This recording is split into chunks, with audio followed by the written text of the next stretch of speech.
Hey, this is Eric Boyce, CEO and Chief Investment Officer for BKA Wealth Consulting, and welcome to Charts of the Week for December 14th, 2020. Please see our disclaimer for important information. Here's our weekly COVID tracker. You can see towards the beginning of the month and the end of last month, we saw a bit of an attenuation in the rise in new cases, but that has reversed course as we head into the holiday season, even as we're on the eve of vaccinations. It was revealed just this past weekend that Pfizer and BioNTech's new therapy is going to be distributed. The first shipments were going out, but even still, it's going to take a long while for before we get a herd inoculation, if you will. And so in the meantime, I think the pundits that are studying this data are expecting those cases to rise through the holiday season.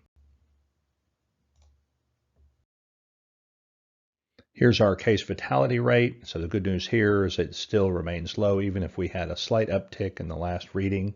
But overall, the data looks much better on a case fatality rate than it certainly does on a new case rate, as therapies and approaches are better understood on how to treat the virus.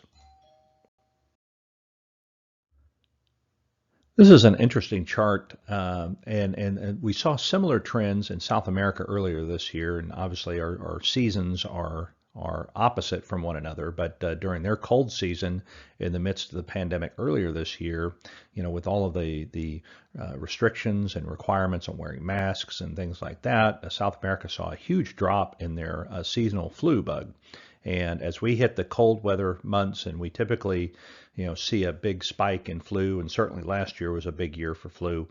This year, ironically, with everyone wearing masks and whatnot, we're seeing very similar trends to what we saw in South America earlier this year, and that the flu season has really not taken off as it usually does. So perhaps a silver lining in this, and it's certainly something that people were fearing as we were heading into the cold weather months and more people inside, that you're going to have a compounding effect of the seasonal flu and the coronavirus, and we just haven't seen that thus far.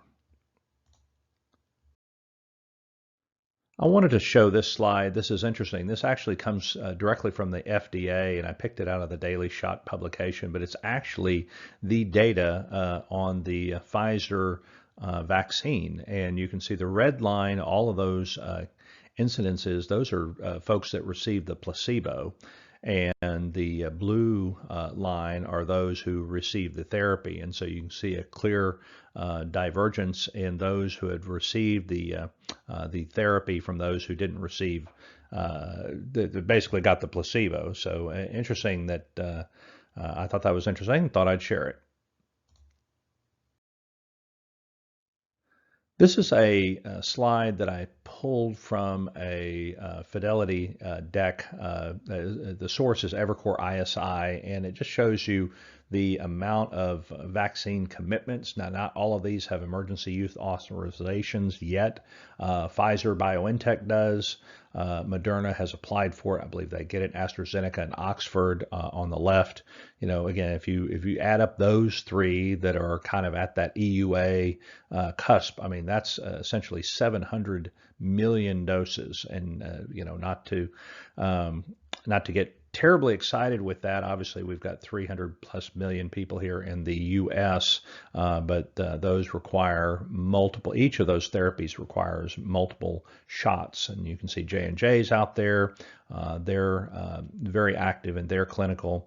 Sanofi and Glasgow, Novavax, and then there's another one over in offshore in, I believe it's New Zealand, but that's not going to impact the U.S. But there's clearly a vaccine supply that is out there and in various stages of being authorized for dissemination.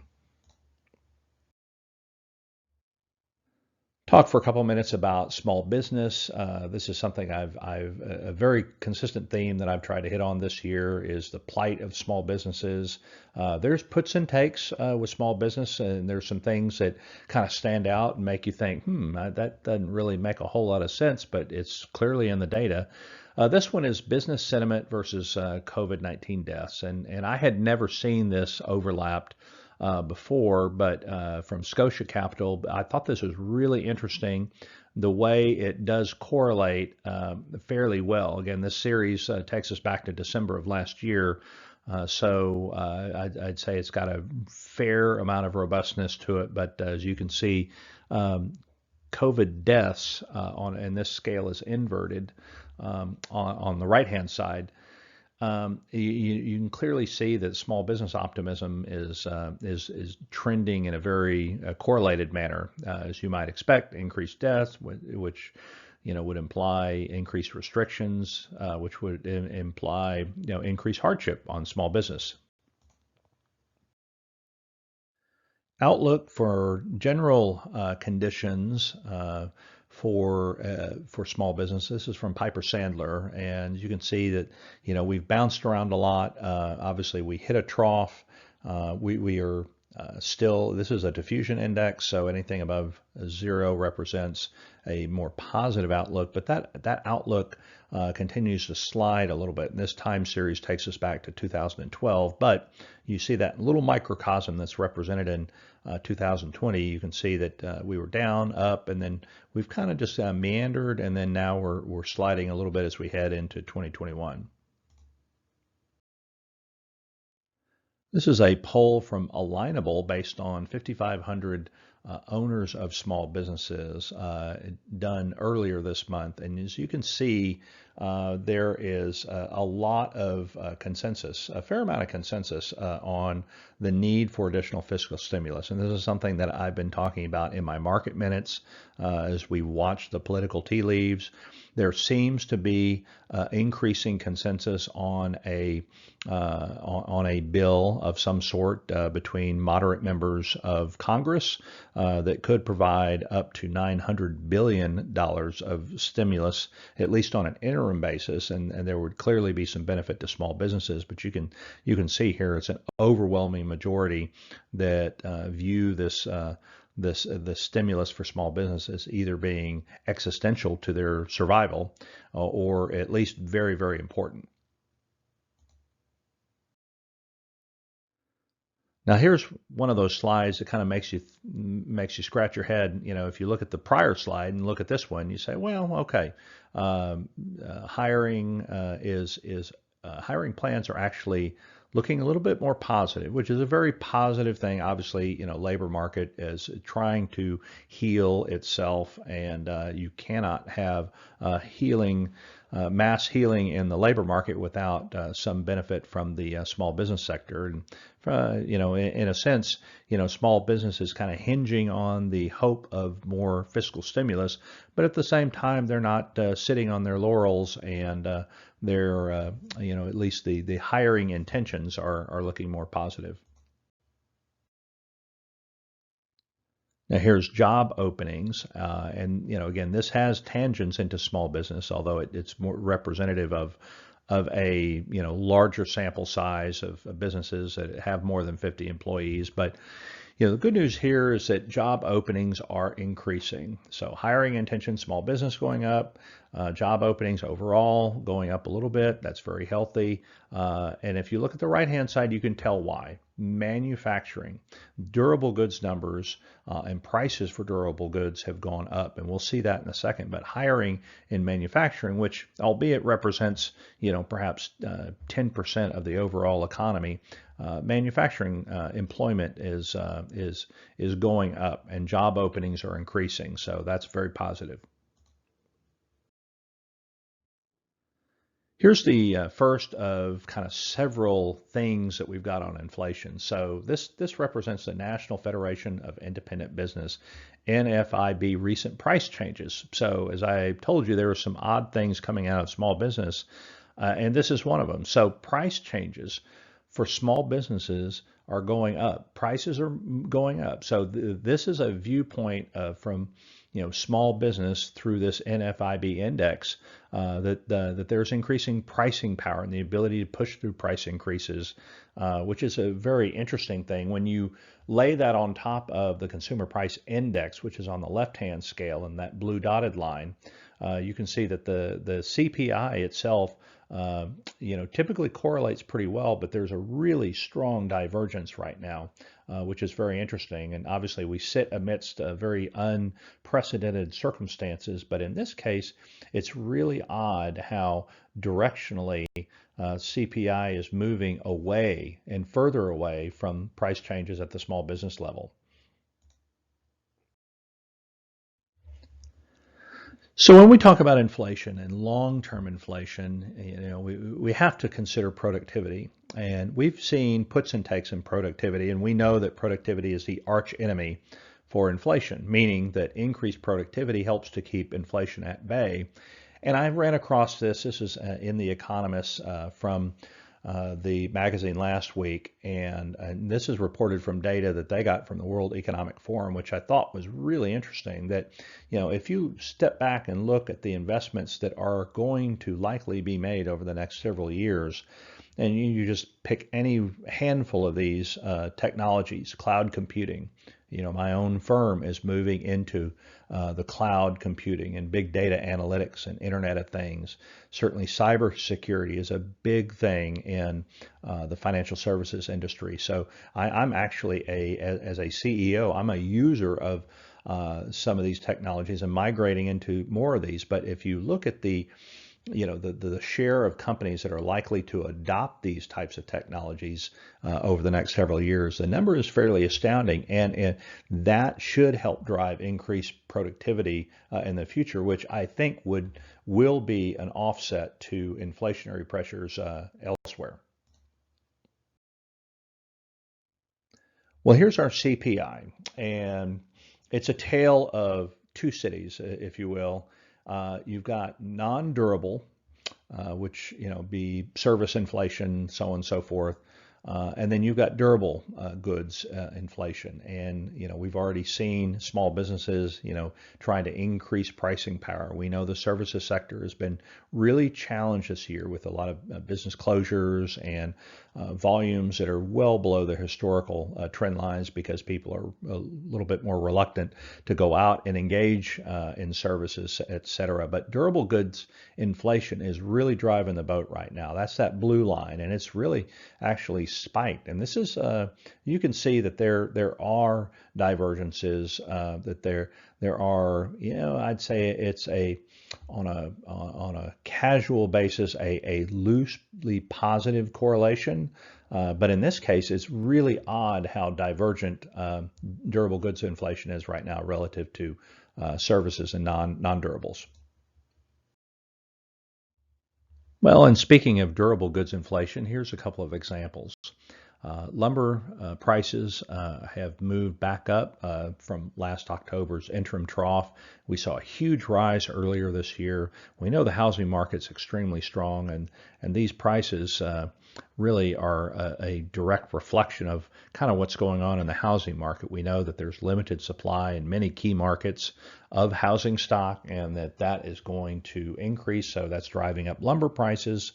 As well as iron ore, which is obviously a big part of steel production. It's a big part of the manufacturing of durable goods and things like that. Those prices are moving much higher as well, and this is really helping to contribute to that durable goods input cost, if not final stage of production goods inflation. So in this slide, you can see on the left-hand side, major appliances, which is, where a lot of steel goes in. We're talking about washing machines and just things like that. So we know that iron ore prices, which are an input into steel, are going up. So as you can see, there is pricing power in this part of the market that the price index for major appliances is going up even beyond that, which we saw back last year during the China tariff, the height of the China tariff regime. Now, on the right-hand side, you can see household furnishings and supplies. Again, there's a lot of activity in the housing market, and certainly reflected in terms of furnishings for housing. This is something that we've talked about before, and this just kind of puts a bow on the current situation. The trends here, really have not abated. The rents are going down. We know that there's in a lot of key markets, which is I think kind of interesting because there's people moving out of the big cities. So this is almost you almost have to bifurcate the data here as well, because people are moving out of the big cities, so you're seeing vacancies rise and rents go down in the big metropolis areas. But then in the smaller areas, you're seeing more net migration in, and rents are actually going up there. But obviously, the weight of the data is still favoring the large metropolises. Gold, we've been watching this for some time. Back in the summer, we were continuing to go up, and there were a lot of reasons why things were going up, not the least of which was real yields going down on bonds, and we'll see that in a moment, and as well as a weak dollar. And those trends are still in play here, but we've seen a bit of a kind of a risk-on trade as we've headed, as we've moved into the fall months, and that's taken a little bit of steam off gold. Now, I don't think that there's a free fall in order for gold. I still think that there's going to be some inflationary pressures, particularly towards the end of next year, which will probably underpin how far gold can go. And the fact is that we still have a weak dollar. We still have very low negative real yields. So even though we've seen some reversal in gold, I still think that there's the opportunity for gold to kind of hold its head here, not too far from these levels. There's a picture of the US dollar. This is a spot dollar index, and you can see that it's fallen basically throughout the year. And of course, the implications here are, that you're going to, you're going to have more expensive imports and cheaper exports. So good for exports, good for commodities, actually. And this is, like I said, one of those things that should help to underpin any erosion in gold prices, but certainly in oil and some of the other kind of functional commodities, if you will, a weak dollar certainly helps them. But on the flip side, it does make our imports more expensive. So the notion of this perhaps leading to imported inflation is certainly something that we're going to have to watch in 2021, and particularly towards the second half of 2021, when I feel like there's going to be more overall inflationary impetus out there. Quick comment here on Chinese trade. So what's really interesting here in 2020, notwithstanding the disruption that we had when on the advent of the pandemic, but ever since the pandemic is, it's become kind of commonplace in our lexicon, commonplace in our daily lives. What's interesting is that, and particularly in the U.S., but not specifically the U.S., in EU as well as the U.S., we've seen a consistent rise in imports from China, even though we have seen a rise in exports from China. And the same holds true for the EU, but what's interesting is that we continue to see a rising trade deficit with China at precisely this moment when the White House has been touting some victories over China in the trade situation. That really honestly doesn't bear itself out in this data. I just want to spend a minute here. This is something I found in Bloomberg, and it was in a publication from AGF out of Canada, which really kind of drives this point home about how unusual this has been. So if you look at the far left, that's the pandemic. We were, the max drawdown basically from peak to trough, we were down 34%, and that was over the span of 33 days. And basically to recover where we were before we dropped on February 19th, it took us 163 days to recover that. That's very unusual. Financial crisis, which I think is the most relevant comparable that we have, at least generationally, and you talk about investors. But from October 9th, 2007 to really it was March 9th of 2009. You had 16.9 months there of drawdown, and that drawdown was fairly painful and visceral. It was about 57%. And it took us 65 months, more than that, to actually recover that lost ground. And just compare that with what we've seen this year, which is unprecedented. Compare 65 months to 163 days.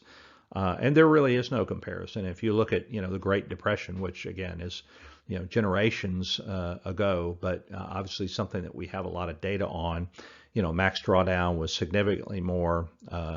It took longer to get there, and it took a lot longer to get back. But I think this is just for perspective's sake, just to say just how unusual and unprecedented the market activity has been this year. I've shown this type of slide quite a few times, and this is just the latest iteration of it. And I just love this slide from AGF. And it just shows you that if you had put $10,000 in the market and left it there for 20 years, ended November 30th, and this is pretty recent data. So if you'd been in the market for 20 years and you'd been in the market every day, you would not succumb to emotion, not succumb to behavioral biases that are just rampant in investing, you would have had, basically about a 7.3% return. Now, if you missed the top 10 days during those 20 years, again, just 10 days in 20 years, you would have cut that return in half. And you would have had 3.2%. Now, if you miss the top 20 days, it gets a lot worse. And if you try to really game the market and you wind up missing a lot of the top days, then you're going to have a negative return. And unfortunately, those columns on the right on this graphic, are very emblematic of a lot of investors that are not, capable kind of emotionally to stay the course. Dividend cuts, we've talked about this before. We know in the pandemic we had a lot of cuts. You can see that in kind of that light blue in March, April, and May. But ever since then, we've had a little bit of a transition. As the market's kind of recovered, we've had more positive pronouncements with regard to dividend increases. And, we know that this year, corporate world has raised a lot of money. We've had a lot of debt issuance, but we've had a lot of seed corn being kind of siloed away. So we haven't had buybacks and we haven't had a lot of dividends, but that's beginning to change. And for dividend-oriented investors, which we know has accounted for about 40% of market return over, say, call it a 25-year return, that's pretty profound also from a standpoint of income. For income investors that are not getting income from the fixed income world right now, that it does appear that calculus is beginning to change on the equity side. I've also shown this chart before as well, and I can say that the trends maybe have moderated ever so slightly, but as this market kind of continues to recover, and there's a really, really tight relationship here, as you can see, between U.S. consumer confidence and what's going on in the stock market. And in the pandemic, we saw a big divergence. The market was going up, and there's a big gap between confidence and the S&P 500, and really push is going to come to shove at some point here with the market going up. Either the market's going to settle in and maybe retrench and maybe slight correction here, or you're going to have consumer confidence really kind of catch up and make up its lost ground. I was talking about some of the interesting things on dividends in the stock market. Well, here's what's going on in the share repurchase area and net new issuance. So there's two charts here, and they both tell the same story, that you have had less repurchase activity, but you still had a fair amount of new offerings. In fact, you've had, through these special purpose acquisition companies, or what they call SPACs, you've had actually a spike in IPO activity, and so you've had net new issuance at a time where you've had less repurchase activity, and so that means that you have an increased pool of stocks for people to invest in, and that's the equity market itself is expanding for the first time in 10 years because of that. And you can see that on the right-hand side, that we've had companies have been flush with cash. They've had a lot of cash flow, and so for the last 10 years, in large part, they've been buying back their own stock. They've been doing other things with it. But now we have a net increase in stock supply in the market, which I think is extremely healthy. This is a little bit of a noisy chart, but I just want to focus your attention on a couple of things. The upper boundary is a year-over-year change in money supply. This is this liquidity thing that I've been talking about. With more liquidity sloshing around in the market, you can see down below, which is the S&P 500 index, that when you have net increases in money supply, you tend to see increases in the equity market. Now, in those little purple, or I guess I'll call it purple circled dotted areas up on the upper side, when you see the money supply get choked off or roll over or go down, you tend to see more turbulence in the equity markets. And so if you look at the top over on the far right, this is from Stifel Nicholas, and they're postulating, just as I am, are we topped out in money supply? And I'm not sure. We're going to have a lot of central banks throwing money into the system, and that should continue to drive money supply higher, I think. But could we have an attenuation in that? Well, we might, and if we do, I think that doesn't bode as well for the equity markets, at least for a short period of time. But we've clearly hit levels in money supply that that we don't see very often, especially in terms of growth. As we talk about valuations, I've been critical of valuations, and ironically, now that Tesla is being added to the S&P 500 index, I mean, it's going to increase the S&P multiple even more than what it's been. But amidst this kind of froth, if you will, what's interesting is embedded in this chart, and this is the fact that in the Russell 3000 index, and this encompasses large and small caps, but you've got unprofitable stocks. Companies in this index that are outperforming profitable ones, and that's obviously very unusual in the sense that usually fundamental investors will win over a long haul by putting their money into companies with good balance sheets, with good cash flow, certainly profits as a starting point. And here, this year, in this crazy COVID year that we've had, we're seeing a lot of poor companies outperform good ones.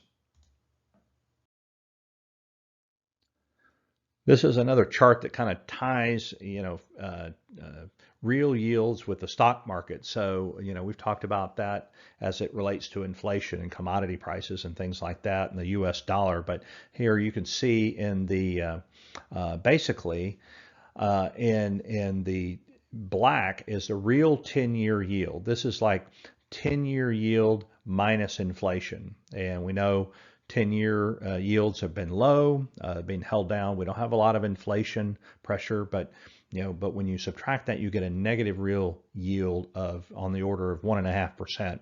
almost. But then if you overlay that, or you say overlay the inverted curve for price earnings multiples, you can see that the market tends to increase, the valuation of the market increases the lower you go on real yield. And so that's a pretty strong relationship as you go back to 2016. And so the big question here is what's gonna happen with real yields. I think they're gonna hold steady here, but if that's the case, do equities then hold steady and then maybe not grow? I think that's probably the better case scenario than to expect equities to continue to rise, even if real yields don't get any more negative from here.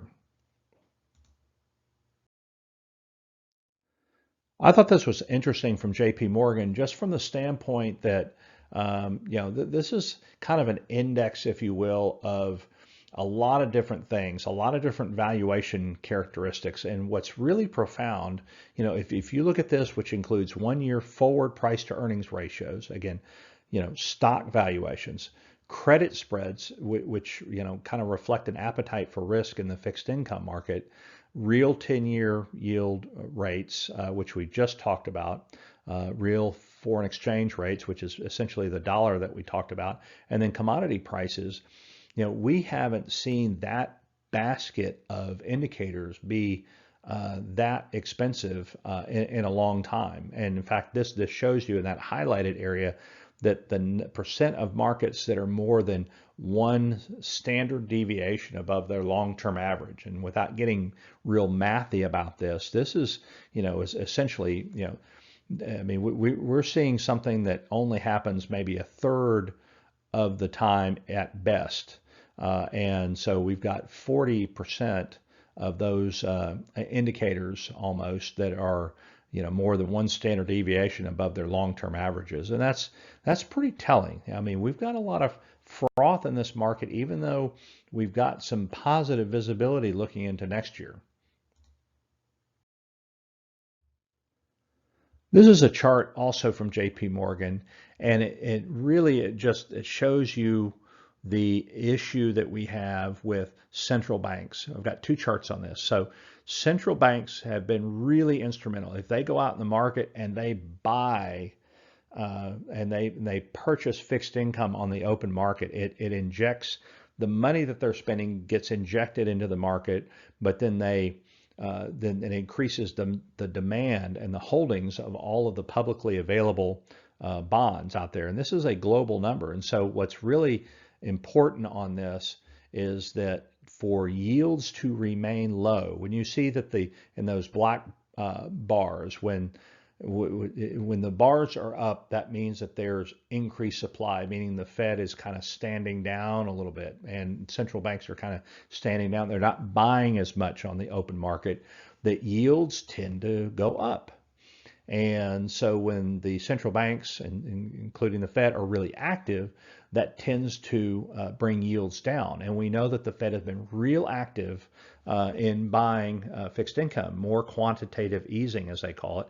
And that has helped to hold yields down. Now, the question is, what's going to happen over the next couple of years? And this chart from JP Morgan suggests that 2021, they're not going to be buying as much. I'm not sure if I agree with that yet, but it's important to realize that if they were to not buy as much, or increase supply, if you will, by not being in the market as active, then that would probably lend itself to the thought that yields will go up next year. And this chart dovetails on that by looking at, not just the U.S., which is on the far right, but all these other economies. And if you look at 2020, just take the U.S. for example, the central bank, the Federal Reserve, owned 30% of all bonds outstanding. And this includes, mortgage-backed bonds. It certainly includes treasuries, but to a more limited extent, it includes like corporate securities. So just assume 2020, the Fed is on pace to owning 30% of the available supply of bonds. Now, if you continue this quantitative easing, and you have the Fed continuing to buy paper at the rate that it has been discussed in some circles, then the Fed could wind up owning within 5 years 70% of all available fixed income. And again, we talked about it just now that we need the Fed to keep interest rates low. We need the Fed to continue buying in bulk. And this chart seems to suggest that this would be really profound from an investor side. There would be an incredible scarcity of fixed income if this were to play out. And what it would mean is that bond prices would be high, rates would be low, fixed income returns would be muted. The implications of this are clearly that fixed income returns would not be nearly as robust as they have been.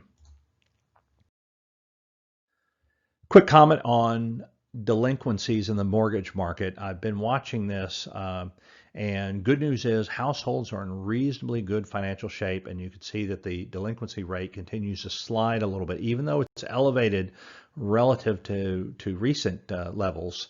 Good news is that it is going down. We'll continue to watch this, but wanted you to thought this was interesting enough to share. Then want to really kind of conclude on maybe kind of an interesting note. Now, this is the data usage by device. And we all know that we've been hunkered down for the most part. We've been stuck at home. We've been working from home in many cases, so on and so forth. So if you look at data usage, streaming devices, we've seen a huge pickup in gigabytes consumed by streaming devices. Gaming has gone up, smart TVs, computers. So all of the things that we're trying to find, to do with our time when we can't be in the office, perhaps, when we're, taking some downtime or whatever.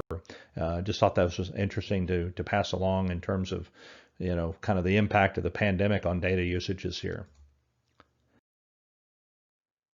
And I will conclude on this. I found this in multiple places, but I thought this was really interesting. So apparently this is a guy that has an Instagram account, and so he's polled his Instagram users, and this is what he's aggregated, and this is I'm going to classify as very unscientific, but it gave me a chuckle.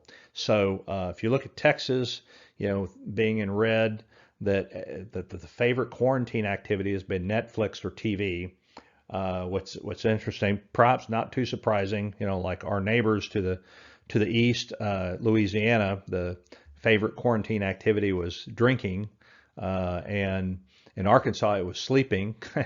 Video games were the favorite activity in Oklahoma, and then hiking was favorite activity over in New Mexico. But not too surprisingly, favorite activity in Colorado was marijuana, and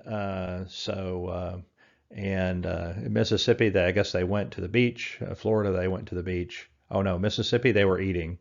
And I'll let you kind of figure out what they were doing in New Hampshire.